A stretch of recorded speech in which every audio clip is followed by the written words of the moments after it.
नाज़रीन, आज first day of Ramzan है साउथ एशिया में and second day of Ramzan है मिडिल ईस्ट के अंदर। लेकिन जो सूरत हाल है वो जो ऑलरेडी पहले ही हसास थी, डेंजरस थी, वो और ज्यादा गंभीर हो गई है। इस वक्त जंग के घने गहरे बादल जब वो मंडलाते हुए नजर आ रहे हैं, इस वक्त ऐसा लग रहा है कि एक बहुत बड़ा सुनामी रीजन की तरफ बढ़ रहा है जिसके ग्लोबल कॉन्सिक्वेंसेस भी होंगे।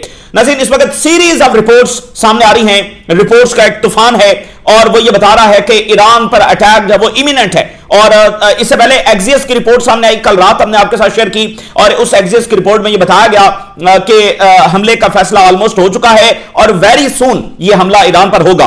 और अभी जो रिपोर्ट सामने आ रही हैं वो ये बता रही हैं कि ईरान पर हमला as early as on Saturday, परसों 48 घंटों के बाद ईरान के ऊपर अटैक हो सकता है। सीरीज ऑफ रिपोर्ट्स हैं इस हवाले से, अमेरिकी, इजरायली, यूरोपीय, रशियन, मिडिल ईस्ट का मीडिया, तमाम के तमाम इन रिपोर्ट्स को जब वो बता रहे हैं और ट्रंप को सीरीज ऑफ ब्रीफिंग जब वो दी गई हैं और इवन ग्लोबल मीडिया ये भी बता रहा है कि उन ब्रीफिंग्स के अंदर बाकायदा तौर पर ईरान पर हमले की जो डेट है वो भी मे बी फाइनलाइज कर ली गई हो, यानी किस दिन ईरान पर हमला करना है ये भी उन ब्रीफिंग्स के अंदर माइट भी तय कर लिया गया है। और यूएस जेराल्ड फोर्ड जो है वो अगले 48 घंटों के अंदर इजराइल के साहिलों तक पहुंच जाएगा। बहर रूम के अंदर वो ऑलरेडी दाखिल हो चुका है, अगले 48 घंटों के अंदर जब वो या इजराइल के साहिल पर पहुंच जाएगा। यानी कि 2 एयरक्राफ्ट कैरियर फिर रीजन के अंदर हो जाएंगे। एंड हमने पिछले महीने भी बात की थी कि जब दूसरा एयरक्राफ्ट कैरियर आएगा तो दैट वुड मीन कि अब हमला जब होने जा रहा है तो early hours of the Saturday, ठीक है, इसको हमला हो सकता है। एंड सम रिपोर्ट्स टेल्स के मे बी मंडे तक ये अटैक चला जाए, लेकिन सैटरडे से मामला जो है वो शुरू हो सकता है। और ज़ाहिर है ये एक इरिवर्सिबल वॉर जब यहां से शुरू हो जाएगी। और साथ ही अमेरिका ने सीरिया से अपनी जो फोर्सेज हैं जो बाकी रह गई थी, 1000 फोर्सेज उनकी सीरिया के अंदर मौजूद हैं, उनके विड्रॉल का ऑर्डर भी दे दिया है। तो चूंकि इराक और शाम की जो बेसेस हैं ये ज्यादा वल्नरेबल हैं, यहां पर इवन ग्राउंड अटैक भी हो सकता है और यहां पर ज्यादा तबाही आ सकती है, तो यहां से वो फोर्सेस को मुकम्मल तौर पर निकाल रहे हैं। Sergey Lavrov, Russian foreign minister, उन्होंने ये कहा है कि ईरान पर हमले का मतलब यह होगा कि पूरा रीजन इन्फ्लेम होगा और एक इंतहाई डिस्ट्रक्टिव रीजनल वॉर जब वो छिड़ जाएगी। ये रशिया से मैसेज सामने आ रहा है, रशिया के फॉरेन मिनिस्टर से। और इस वक्त रशिया के जो वॉरशिप्स हैं वो यहां गल्फ ऑफ ओमान में मौजूद हैं और ईरान और रशिया जब वो ड्रिल्स कर रहे हैं और उधर अमेरिका जब वो हमला करने के लिए आ रहा है। उनके पास सीरीज ऑफ जस्टिफिकेशंस है, अमेरिका, इजराइल और लॉबी के पास सीरीज ऑफ जस्टिफिकेशंस हैं। कभी वो न्यूक्लियर का बहाना करते हैं, कभी वो बैलिस्टिक मिसाइल्स का बहाना करते हैं, कभी वो प्रोटेस्टर्स का बहाना करते हैं, लेकिन असल बात वही है। देखिए कि ईरान पर हमला जो वो लॉन्ग अगो, कब से इसकी लॉबिंग हो रही है, 40 साल से लॉबिंग हो रही है। तो ये पहले से डिसाइडेड है। 2001 के अंदर जो लिस्ट बनी थी उसके अंदर ईरान का नाम जब वो शामिल था। 2002 के अंदर नेतन्याहू कांग्रेस के अंदर बैठकर 3 मुल्कों को डिस्ट्रॉय करने की बात कर रहा है, लिबिया, इराक एंड ईरान। तो ये डिसाइडेड था और उन्होंने इन मुल्कों को जब डिस्ट्रॉय करना था। और जो बुनियादी बॉटम लाइन पॉलिसी है, द बॉटम लाइन पॉलिसी ये है कि ओआईसी को हमेशा तरक्की के रास्ते से, रिकंसिलिएशन के रास्ते से रोकना है, इनको मुसलसल जंगों में उलझा के रखना है और इनको हमेशा डिस्टेबलाइज करके रखना है। इस वक्त रीजन में अब ये जो मिडिल ईस्ट ना यही ओआईसी है, ठीक है, यही है ना। ओआईसी के लीडर्स तो यही हैं, जो ये फैसला करते हैं वही ओआईसी का फैसला होता है, तो यही ओआईसी है। तो इनमें रिकंसिलिएशन हो रही है, ये दोबारा से अपने इख्तिलाफात को भुलाकर एक हो रहे हैं और इस बात को पहचान रहे हैं कि आगे बढ़ने का रास्ता क्या है। साइंस, टेक्नोलॉजी, आर्टिफिशियल इंटेलिजेंस, इसकी तरफ ये जा रहे हैं, इन्वेस्टमेंट्स की तरफ जा रहे हैं, तरक्की के सफर की तरफ जा रहे हैं। तो ये जो रिकंसिलिएशन है ये नहीं होने देना चाहता इजराइल, ठीक है ना, और उसकी लॉबी जाहिर है। तो इसलिए मुसलसल जब जंगों के अंदर उलझा कर रखना है। और अमेरिका जो इस जंग के अंदर आ रहा है, तो ईरान भी इसके लिए भरपूर तरीके से तैयार है। ईरान पहले से तैयार बैठा हुआ है, लेकिन अब उन्होंने अपना जो अलर्ट लेवल है उसको बढ़ा दिया है। रिपोर्ट्स के मुताबिक ईरान जो है वो 4 साल की कम से कम तैयारी कर रहा है कि वॉर ऑफ एट्रिशन फिर वो लड़ेगा और 4 साल के लिए उनके पास एम्युनिशंस और वेपन जो वो मौजूद हों। ईरानियन आखिरी हद तक कोशिश करते रहेंगे जंग को टालने की, लेकिन अब ऐसा लग रहा है कि इसको टाला नहीं जा सकता। तो फिर एक बहुत ही पावरफुल रिस्पॉन्स जो है वो उनको बचा सकता है और वही वो करने जा रहे हैं। इंतहाई पावरफुल रिस्पॉन्स जो है वो ईरान देने जा रहा है। इसी दरमियान एक और बड़ा वाकया हुआ है, बहुत बड़ा वाकया हुआ है, वो ये है कि टक्कर कार्लसन वो इजराइल आए और उन्होंने जो यूएस एम्बेसडर टू इजराइल है माइक हॉकबे, तो उनका इंटरव्यू किया और उनके इंटरव्यू के बाद वो वापस आ रहे थे तो बेन गोरियन एयरपोर्ट के ऊपर उनको डिटेन कर दिया गया और उनके जो पासपोर्ट्स हैं उनको कब्जे में लिया गया, कन्फिस्केट कर लिया गया, जब्त कर लिया गया। इंतहाई ह्यूमिलिएटिंग बिहेवियर जो है वो टकर कार्लसन और उनकी टीम के साथ जब किया गया, उनको बकायदा इंटेरोगेशन रूम के अंदर ले जाया गया और कुछ घंटे उनको वहां पर डिटेन रखा गया और उसके बाद जब उनको वहां से छोड़ दिया गया। इंतहाई ह्यूमिलिएशन। ये जो एंटिटी है, अगर अमेरिका पीछे हट जाए तो ये एंटिटी 2 दिन भी सर्वाइव नहीं कर सकती है। पैसा अमेरिका का, एड अमेरिका की, वेपन्स अमेरिका के, जेट्स अमेरिका के, आयरन डोम अमेरिका का, एयर डिफेंस अमेरिका का, रीजन को कमजोर पोजीशन में रखने की पॉलिसी अमेरिका की, इजराइल को डोमिनेंट बना के रखने की जो सारी सपोर्ट है वो अमेरिका की, बार बार वीटो अमेरिका का ताकि इजराइल जो मसाल में गजा में है वो जारी रख सके। वो मुल्क जो इजराइल को चैलेंज कर सकते हैं उनको डिस्ट्रॉय करने वाला अमेरिका। ये एंटिटी अमेरिका के बगैर 2 दिन भी सर्वाइव नहीं कर सकती। और ये एंटिटी अमेरिका की सबसे रिस्पेक्टफुल, सबसे इंफ्लुएंशियल पर्सनैलिटी को डिटेन कर रही है, ह्यूमिलिएट कर रही है। तो ये एक वेकअप कॉल जब वो होनी चाहिए अमेरिकन के लिए, और ये ज़ायनिस्टों की वार्निंग है। इसके बाद क्या वो टकर कार्लसन को उठाकर जब वो जेल में डाल देते, तो मैक्सिमम जो इस वक्त वो कर सकते थे वो यही कर सकते थे ना, उन्होंने मैक्सिमम टकर कार्लसन के साथ कर दिया। यानी आप जरा अंदाजा करें, यही टकर कार्लसन जो है अगर इनको दुनिया के किसी भी और मुल्क के अंदर उनके साथ इस तरह का रवैया अपनाया, वो रशिया गए हैं, रशिया में जबरदस्त उनको वेलकम हुआ, पुतिन ने उनको इंटरव्यू दिया है। वो ओआईसी कंट्रीज के अंदर आते हैं, बाकी मुल्कों के अंदर वो ट्रैवल करते हैं। कोई दुनिया का मुल्क जब वो टकर कार्लसन के साथ इस तरह का कोई सलूक जब नहीं कर सकता, इवन एक ऑर्डिनरी अमेरिकन के साथ इस तरह का सलूक नहीं कर सकता है। और यहां पर टकर कार्लसन सिर्फ एक जर्नलिस्ट नहीं है, he is the leader of मागा। और जो ट्रंप की जीत है उसमें भी टकर कार्लसन का जब वो बहुत ज्यादा रोल है। तो ये एक वेकअप कॉल अमेरिकन के लिए होनी चाहिए कि they are being ruled by Israel, Israeli lobby उनको कैसे कंट्रोल करके जब वो बैठी हुई है। तो ये इवेंट और इस तरह के और इवेंट्स ये बहरहाल अमेरिका के अंदर एक बड़ी तब्दीली जब वो लाएंगे और उनको सोचने पर मजबूर करेंगे इजरायली कंडक्ट के हवाले से। और जरा सोने पर सुहागा देखिए, माइक हॉकबे जो कि अमेरिकी एम्बेसडर है and according to US constitution उसको अमेरिकी सिटीजन्स को, अमेरिकी नेशनल्स के उनकी हिफाजत का जिम्मेदार होना चाहिए और अमेरिकी इंटरेस्ट का जिम्मेदार होना चाहिए। वो इजराइल को उसने इस मामले में डिफेंड किया। और इससे पहले कि इजराइल को स्टेटमेंट जारी करता, उससे पहले माइक हॉकबे ने स्टेटमेंट जारी करते हुए कहा कि ये तो रूटीन का वाकया है, ये तो हो जाता है, इसमें क्या है, ये तो रूटीन का चेकअप है जो एयरपोर्ट्स के ऊपर होता है। तो इस तरह का रूटीन का चेकअप तो टकर कार्लसन के साथ पूरी दुनिया में किसी एयरपोर्ट के ऊपर नहीं हुआ जो इजरायली एयरपोर्ट के ऊपर हुआ है। ठीक है, तो ये बहरहाल एक वेकअप कॉल जो अमेरिकन के लिए हो सकती है। और इस तरह के बाकी इवेंट्स, बहरहाल ये तमाम भी चीजें आपके साथ शेयर करेंगे। लेकिन सबसे पहले सूरत हाल पहले से भी ज्यादा गंभीर है। देखें, हम एक बात तो हमेशा से जानते हैं कि वो ईरान पर हमला करना चाहते हैं, और हम ये भी जानते हैं कि निगोसिएशन जो हो रहे हैं, ऐसा नहीं है कि निगोसिएशंस नाकाम होंगे तो जंग होगी। निगोसिएशन जंग को प्रिवेंट नहीं कर सकते। और अब देखिए कि जो अभी ट्यूसडे को मुज़ाकरात हुए हैं उसमें अमेरिकन ने ईरानियंस को यह कहा कि आप 2 हफ्ते के अंदर जब वो डिटेल्ड प्रपोजल लेकर आए, 2 हफ्ते का उनको टाइम दिया कि डिटेल प्रपोजल लेकर आए। और वैसे उस मुलाकात के अंदर भी कोई ऐसी ईरानियंस को ऐसी कोई इंटेंशन और सीरियसनेस अमेरिकन की नजर नहीं आई कि ये कोई मुज़ाकरात हमसे करना चाहते हैं। और फिर जो उनका मिलिट्री बिल्डअप हो रहा है वो अलग है। तो अभी 2 हफ्ते का अमेरिकन ने ईरानियंस को टाइम दिया हुआ है कि डिटेल्ड प्रपोजल जब वो लेकर आए। और ऊपर से अब ये खबरें हैं कि हफ्ते को या मंडे को 72 घंटों में, 48 घंटों में ईरान पर जब वो अटैक होने जा रहा है। इस टाइम फ्रेम को अगर हम एक साइड पर भी रख दें तो ये फर्क नहीं पड़ता कि ये 2 दिन में होगा या 4 दिन में होगा या 10 दिन के अंदर होगा। असल बात यह है कि वो कोई सीरियस निगोसिएशन ना ईरान के साथ कर रहे हैं, ना उनका कोई इरादा है। और जिस तरह से लॉबी प्रेशराइज कर रही है कि हमें तो कोई डील करनी नहीं है, तो असल बात यह है। बहरहाल अब मैं ये सारी रिपोर्ट्स आपके साथ शेयर करता हूं। स्काई न्यूज, यूएस आर्मी ने इंफॉर्म किया है ट्रंप को कि वो रेडी हैं ईरान पर हमला करने के लिए स्टार्टिंग फ्रॉम सैटरडे। और सीबीएस अमेरिकन न्यूज ये बता रहा है, यूएस नेशनल सिक्योरिटी ऑफिशियल्स को कोट करते हुए, अ पॉसिबल अमेरिकी military strike against Iran starting from Saturday.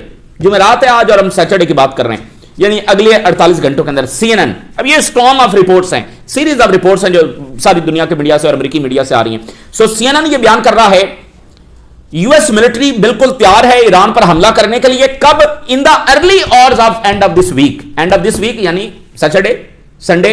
So US military पूरी तरह से तैयार है।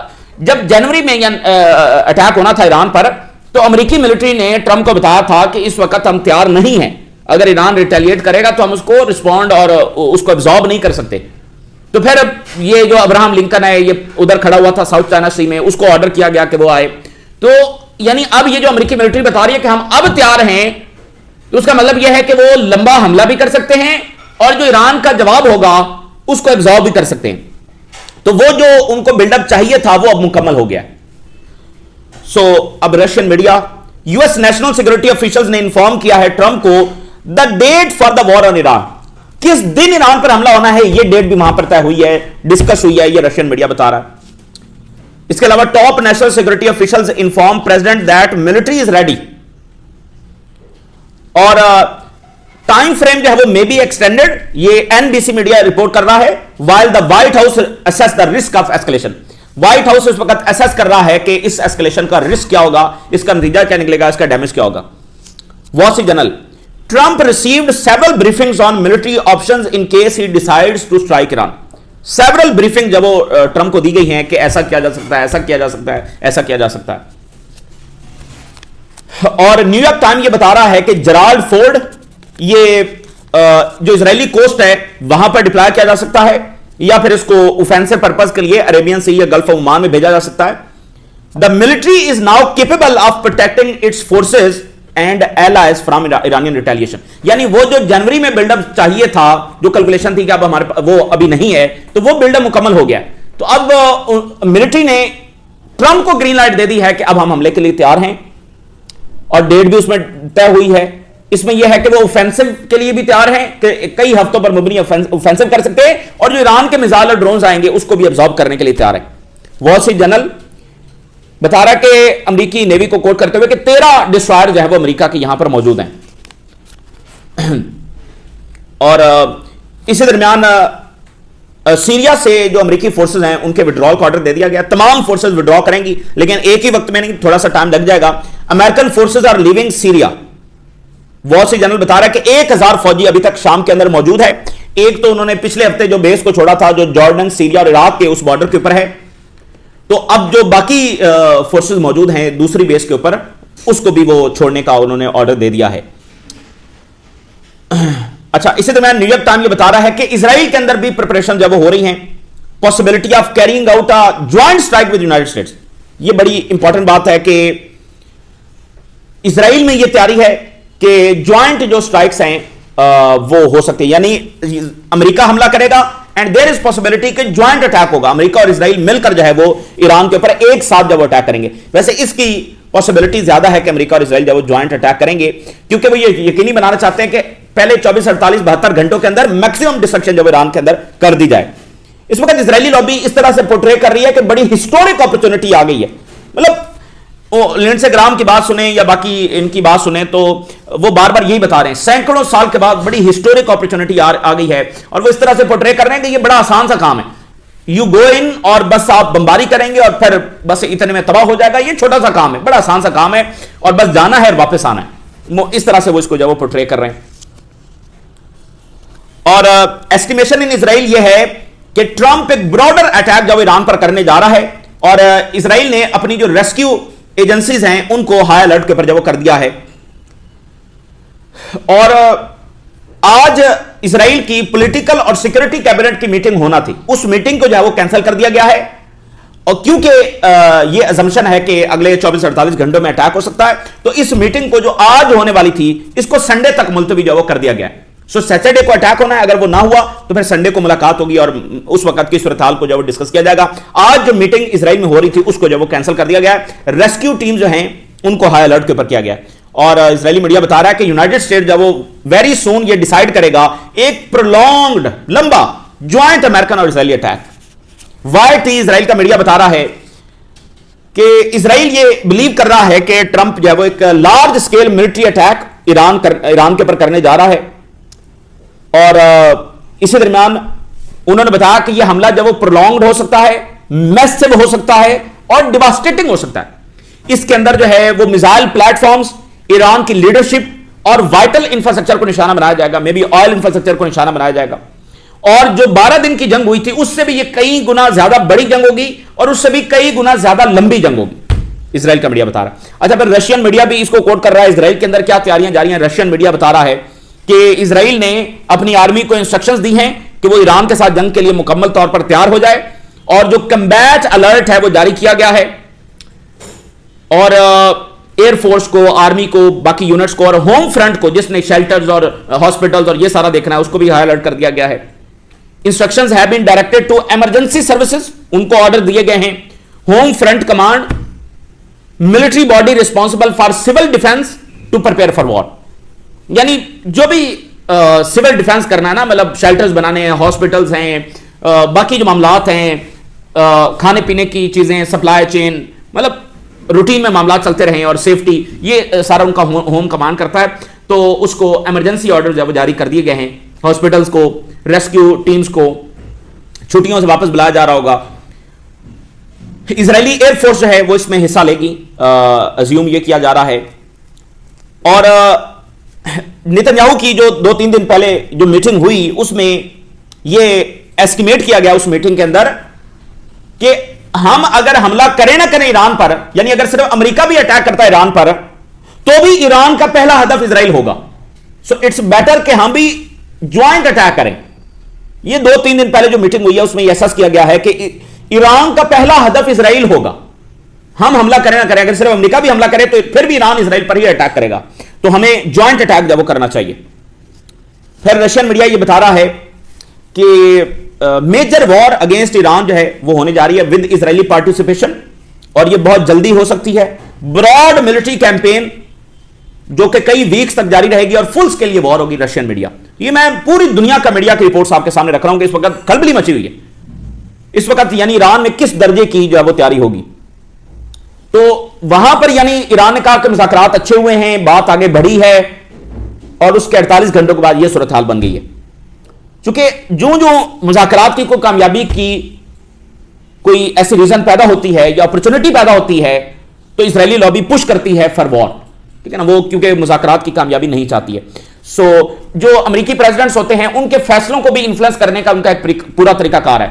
जो उनके एडमिनिस्ट्रेशन के लोग होते हैं, CIA के लोग होते हैं, फिर मीडिया, फिर थिंक टैंक्स, फिर फॉक्स न्यूज, तो वो तमाम एक पूरा माहौल बना देते हैं अमेरिकी सदर के इर्द गिर्द के वो उस डिसीजन से एस्केप कर ही नहीं सकता जो डिसीजन ये लॉबी चाह रही होती है। और आप देखिए कि जॉन एफ कैनेडी जो है उसने इजराइल को वार्न किया था कि तुम न्यूक्लियर नहीं बना सकते, और फिर क्या हुआ ये आप जानते हैं। तो उसके बाद नहीं कोई ऐसा सदर नहीं आया कि जिसने इजरायली लॉबी के डिसीजन को जो है वो इस तरह से किया हो कि रद्द किया हो या उसके खिलाफ जो वो स्टैंड ले लिया हो। ओबामा, आप देखिए ओबामा ने बहुत सारी इजराइल के लिए जंगें की, लेकिन ईरान के खिलाफ वो जंग उसने नहीं की और न्यूक्लियर डील कर ली। तो ट्रंप, नेतन्याहू जो है ये डायरेक्ट कांग्रेस पहुंचा और वहां पर ओबामा की पॉलिसी के ऊपर तनकीद की। ये अमेरिका के लिए कितना बड़ा नेशनल सिक्योरिटी थ्रेट है कि वो इस तरह से अमेरिका के अंदर पेनिट्रेट किए हुए हैं कि सदर के बगैर जाकर वो कांग्रेस के अंदर तकरीर कर रहा है और तनकीद कर रहा है पॉलिसी के ऊपर। तो इस तरह का उनका होल्ड है। तो न्यूयॉर्क टाइम ये बता रहा है, अब ये तो हो गया हमला, ठीक है ना, कि वो हमला करने जा रहे हैं। लेकिन अगली जो इंटरेस्टिंग बात और जो ट्विस्ट है, न्यूयॉर्क टाइम ये बता रहा है कि ट्रंप को ब्रीफिंग के अंदर ये बताया गया है कि हमला तो हम करेंगे और हम तैयार भी हैं, हमारी मिलिट्री भी है, हम कई हफ्ते तक अटैक्स भी कर लेंगे, हम शायद जवाबी हमला भी रोक लें, लेकिन एक बात तय है कि क्या रिजीम चेंज हो जाएगी, एग्जैक्टली जो मतलूबा नतायज हैं वो हम हासिल कर लेंगे, इसकी कोई गारंटी नहीं है। न्यूयॉर्क टाइम की रिपोर्ट आपके सामने रख रहे हैं। यूएस नेशनल सिक्योरिटी ऑफिशियल्स ने ट्रंप को इंफॉर्म किया कि success of any operation to change the Iranian leadership is not guaranteed. ये हमारी रिपोर्ट नहीं है, न्यूयॉर्क टाइम की रिपोर्ट है। और न्यूयॉर्क टाइम ने यह भी बताया कि हमला होने जा रहा है, डेट तय कर ली गई, ये सारी चीजें। लेकिन न्यूयॉर्क टाइम यह भी बता रहा है कि इस ब्रीफिंग में ट्रंप को बताया गया है कि कामयाबी होगी, इसकी कोई गारंटी नहीं है।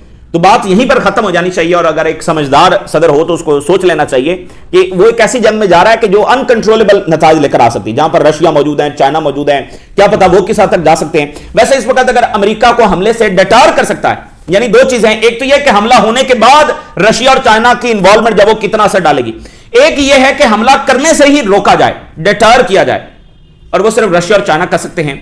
अगर रशिया और चाइना किसी इस अंदाज के अंदर स्टैंड ले लें, जो कि अभी इस तरह से नजर नहीं आता कि वो इस तरह से को स्टैंड लेंगे फौरी, तो बहल वो डटार कर सकते हैं। यानी अगर वो ये मैसेज भेज दें कि हम यहां पर मौजूद होंगे डायरेक्टली, तो फिर अमेरिका भी रीथिंक करेगा कि यहां पर गए तो आलमी जंग छिड़ जाएगी। तो ट्रंप इस तरह का कोई रिस्क नहीं लेगा। लेकिन अभी तक ऐसा नहीं लगता कि रशिया और चाइना जब डिटर करेंगे अमेरिका को। हाँ, जो उनकी सपोर्ट है वो आ रही है, वो जंगी मशकें भी इस वक्त कर रहे हैं, हमला होने के बाद उनकी जो सपोर्ट है वो भी ज़ाहिर होगी। लेकिन हमला अगर वो स्टैंड ले लें कि हम ईरान के साथ मिलकर लड़ेंगे, तो फिर ये चीज हो सकती है जो अमेरिका को सोचने पर मजबूर करे कि अगर यहां गैट पर एक आलमी जंग जो छिड़ सकती है। तो सर्जेई लैवरोव ने क्या बात की, उन्होंने कहा है कि ईरान पर हमले का मतलब यह होगा कि प्लेइंग विद फायर, पूरा रीजन जो है वो लपेट में होगा फायर की, और एक इलाकाई जंग जो छिड़ जाएगी। ये दुनिया के सबसे लॉन्गेस्ट सर्विंग जो वो डिप्लोमेट हैं सर्जेई लैवरोव, और वो खबरदार कर रहे हैं। अब इसी के साथ ईरान भरपूर ज़ाहिर तैयार है, लेकिन मैं आखिर में उनके हवाले से एक रिपोर्ट आपके साथ शेयर करता हूं। ईरानियन इंटेलिजेंस ने, उनकी भी असेसमेंट यही है कि हमला होने जा रहा है और ये एक लंबा अटैक होगा और उनको किस तरह से लड़ना है। ईरानियन इंटेलिजेंस ने इस वक्त डिस्कवर किया है ट्रंप के प्लान को for a long war. America ने ईरानी इंटेलिजेंस के मुताबिक अगर अभी तक ईरान पर अटैक नहीं किया तो उसकी वजह यह है कि ऑन ग्राउंड जो सीआईए और मोसाद का नेटवर्क है वो डिसऑर्गेनाइज है। तो इस वक्त ईरानियन इंटेलिजेंस ने यह डिटेक्ट किया है कि सीआईए और मोसाद का नेटवर्क ईरान के अंदर जो है वो ऑर्गेनाइज होना शुरू हो गया है, और that is a clear signal कि वो एक लंबी जंग की और उसकी तैयारी कर रहे हैं और हमला जो वो होने जा रहा है। They have now started to reorganise and prepare for a long war by dragging out time in negotiations while putting everything on place। कि जितना देर वो निगोशिएशन कर रहे हैं असल में वो ऑन ग्राउंड अपना जो नेटवर्क है वो स्टैब्लिश कर रहे हैं, तो ताकि उधर उनको ज्यादा से ज्यादा टाइम मिल जाए ताकि वो अपने नेटवर्क को ऑन ग्राउंड जब वो ऑन प्लेस कर सकें। ये ईरानियन इंटेलिजेंस ने डिटेक्ट किया है और उन्हें भी लगता है कि हमला होने जा रहा है और एक लंबी जंग होगी। सो ईरानियन इंटेलिजेंस ने भी एक डेट दे दी है अपनी लीडरशिप को कि इस दिन अटैक होगा। Iranian intelligence services have also warned about the US attack plan and probable date। एक उन्होंने अपना एस्टिमेट भी बताया है कि इस दिन अटैक हो सकता है, अपनी लीडरशिप को जब बता दिया है। ईरानी आर्मी ने जो लेवल ऑफ रेडीनेस है for long war of attrition वो भी बढ़ा दिया है। वो इस तरह से एम्युनिशन का स्टॉक पाइल कर रहे हैं कि कम से कम 4 साल तक हाई इंटेंसिटी वॉर लड़ सके। यानी अब यहां पर हम ये बात नहीं कर रहे हैं जो अफगानिस्तान में जंग लड़ेगी, वो तो आईआरजी से भी 20 साल लड़ सकता है। हाई इंटेंसिटी वॉर की बात कर रहे हैं जिसमें मिसाइल और ड्रोन फायर होते रहेंगे 4 साल तक। यानी अफगानिस्तान वियतनाम की जंग में यह नहीं था, वो तो एक और तरह की जंग थी ना, तो ऐसी जंग तो आईआरजी से 40 साल तक लड़ सकता है। लेकिन हम हाई इंटेंसिटी वॉर की बात कर रहे हैं जिसमें ड्रोन फायर होते रहेंगे, तो इसके लिए उनके पास जो असला है वो 4 साल का है। सो इसलिए यह हर लिहाज से एक अनरियलिस्टिक और स्टूपिड वॉर है, लेकिन फिर भी वो करने। इसके साथ ईरान जो है वो जो डिफरेंट एलाइज हैं, आर्म्ड ग्रुप्स हैं, उनके साथ भी जो है वो इस वक्त राब्ते में है और तैयारी की जा रही है। ग्राउंड अटैक फिर होगा हर तरफ, ठीक है ना। जो बाकी फोर्सेस हैं वो ग्राउंड अटैक करेंगी। जो नफ्ताली बेनेट है जिसने अभी ये कहा है कि Turkey is the new Iran, उसने कहा है कि टक्कर Carson is a coward and spread lies about Israel. ये बुज़दिल है और झूठ फैलाता है इजराइल के हवाले से। तो ये अमेरिकन के लिए एक वेकअप कॉल होनी चाहिए। तो ये जंग बहुत कुछ बदल कर रख देगी अगर ये अब होने जा रही है। तो ये इस वक्त की ताज़ा तरीन डेवलपमेंट्स है, और भी तेजी के साथ एक तूफान आया हुआ स्टेटमेंट्स का और डेवलपमेंट्स का, वो आपके साथ अगली वीडियो में शेयर करेंगे। इजाजत दीजिए, अल्लाह हाफिज़।